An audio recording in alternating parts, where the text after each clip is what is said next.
Ha hecho de Honduras su casa, tanto que ha pasado un tercio de su vida al frente de la diócesis de San Pedro de Sura. Burgalés de nacimiento, claretiano de vocación y formación, comunicador nato y hombre sencillo y atento en el trato. El padre Ángel Garachana. Usted es natural de Burgos y leía en uno de sus escritos de ese blog que ha tenido durante 3 años que quería esa montaña, que le servía como testigo de sus raíces.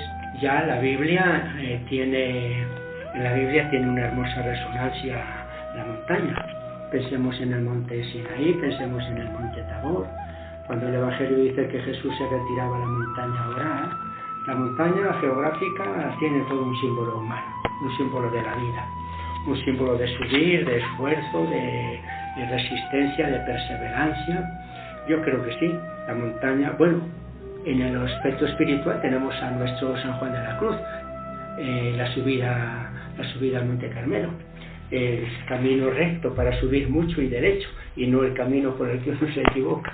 Así que antropológica, espiritual y bíblicamente, sí, la montaña es todo un símbolo del camino de la vida y muy especialmente del camino hacia Dios.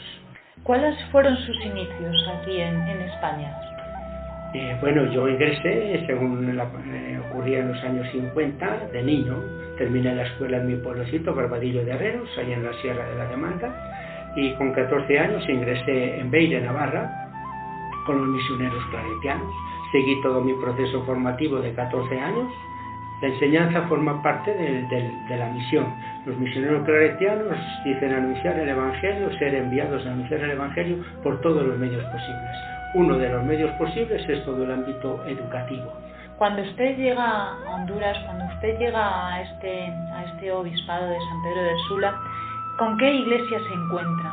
Me encontré pues con una iglesia en la que los laicos tenían mucha importancia, con una iglesia que había recibido el espíritu del concilio, los delegados de la palabra para las zonas rurales que no teníamos sacerdote, pero una iglesia en la que no había clero nativo. De manera que en mis 28 años yo he ordenado en torno a 50 sacerdotes diocesanos hondureños.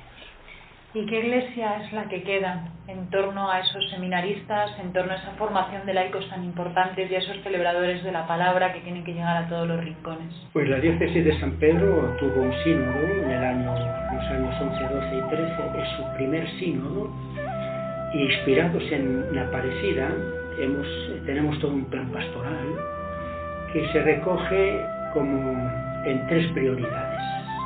Una iglesia de discípulos de Jesucristo, en camino. Segundo, una iglesia en estado permanente de misión. Tercero, una iglesia de comunión y participación. Cuarto, una iglesia pascual que celebra gozosamente la fe. Y quinto, una iglesia sacramento de amor, justicia y solidaridad. Que lo resumo, las palabras discípulo, misionero, comunión, pascual y samaritano. Eso es nuestra línea, por ahí vamos trabajando. Iglesia misionera, que imagino que con las familias tendrá un gran trabajo. Bueno, primero en Honduras la familia humanamente y cristianamente bien constituida es un gran déficit. Hay una crisis muy fuerte de la familia bien consolidada. Pero más directamente cuando me preguntas, los problemas de la familia básicamente son la falta de recursos para una vida digna como familia, la falta de trabajo, la falta de salud, la falta de educación y la falta de esperanza para el futuro. Honduras está viviendo una situación muy crítica en estos momentos, con un 53% de pobreza extrema, con una migración imparable, porque los jóvenes no tienen esperanza, con una crisis muy fuerte del sistema educativo, miles y miles de niños que no están en el sistema educativo y con una salud muy deficiente. El problema más sentido en este momento es el desempleo, la falta de recursos, de medios para que la familia viva una vida digna, humanamente hablando. Soy muy crítico con nuestros políticos de turno. La situación de Honduras, cuando me preguntan las causas, una de ellas es que los sucesivos gobiernos no han tenido de verdad y de corazón un proyecto de desarrollo del pueblo.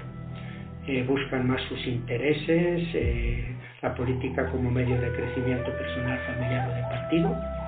Dentro de la política, no solo en ella, pero dentro de la política hay una gran corrupción y por tanto para mí una de las raíces de que el país no tenga un desarrollo progresivo o creciente está en que la clase política no tiene verdadera solicitud, preocupación e interés por el desarrollo del pueblo pobre.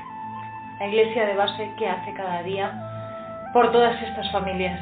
Hemos calificado antes que nuestra Iglesia recibe el apelativo de samaritana. Queremos ser una Iglesia samaritana.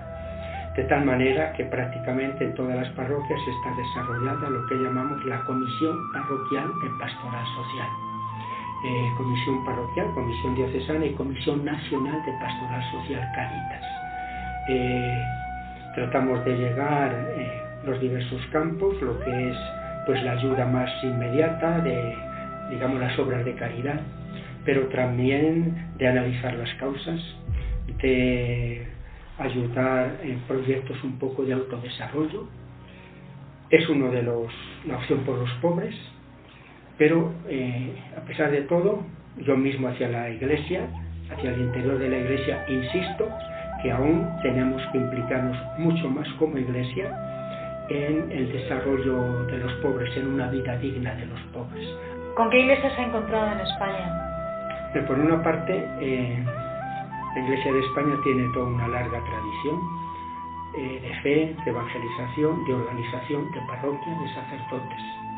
Pero lo que observo ahora es, primero, un cambio cultural radical, un contexto de increencia, de secularización, de ausencia de Dios en la vida, es decir, como que no se necesita a Dios para nada a la hora de organizar la vida personal, familiar y social. Un cambio radical. Segundo, la Iglesia ante este cambio la siento un poco, ¿cómo diría? Como aturdida. Hay mucha reflexión sobre esto. Yo mismo estoy dedicando parte de estos días a leer el contexto cultural y qué hay que hacer para trabajar en este contexto. Hay mucho escrito, muy buenas cosas, hay gran teología en la Iglesia, hay grandes teólogos, grandes pastoralistas, pero la encuentro así como desde la base, como con poco entusiasmo, poca esperanza, poco ánimo. Me gustaría una Iglesia más viva. ¿Qué le piden en estos momentos al Señor? Me ha dado tanto que pedirle, solo le pido que yo sepa amarle y cumplir su voluntad.